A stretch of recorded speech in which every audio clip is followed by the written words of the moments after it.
पीए 10-10 लाख रुपए लेकर paper leak कर रहा था।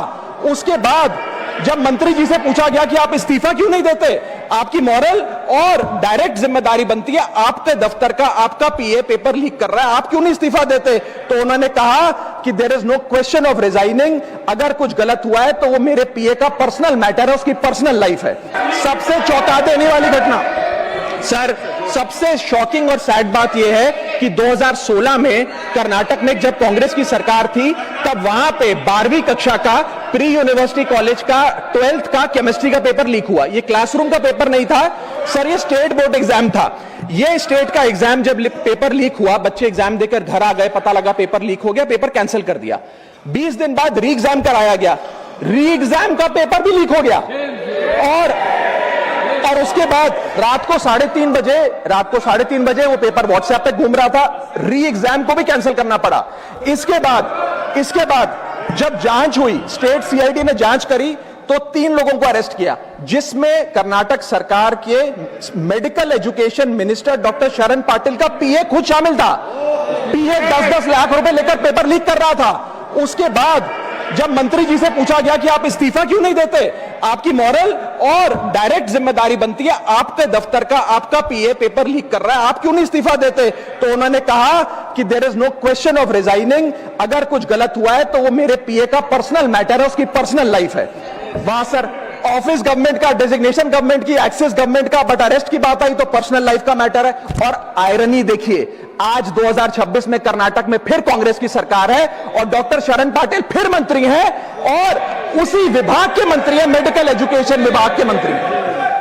ये है standard of accountability sir.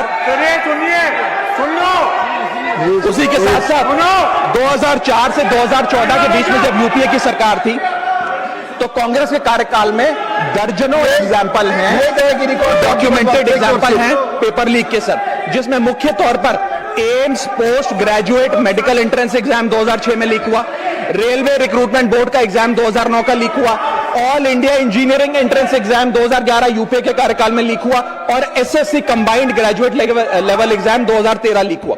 Sir, इस पीरियड में उस समय की यूपीए सरकार ने क्या किया? कोई अकाउंटेबिलिटी एस्टैब्लिश करी, कोई एग्जाम सिक्योरिटी आर्किटेक्चर को ओवरऑल करने के लिए कोई कानून लाए, कोई dedicated anti paper leak law लाए? कुछ नहीं लाए। सर, मैं एक बात कहना चाहता हूं सर, पॉलिटिकल मेमोरी सिलेक्टिव हो सकती है, पब्लिक रिकॉर्ड सिलेक्टिव नहीं हो सकता। अगर नेशनल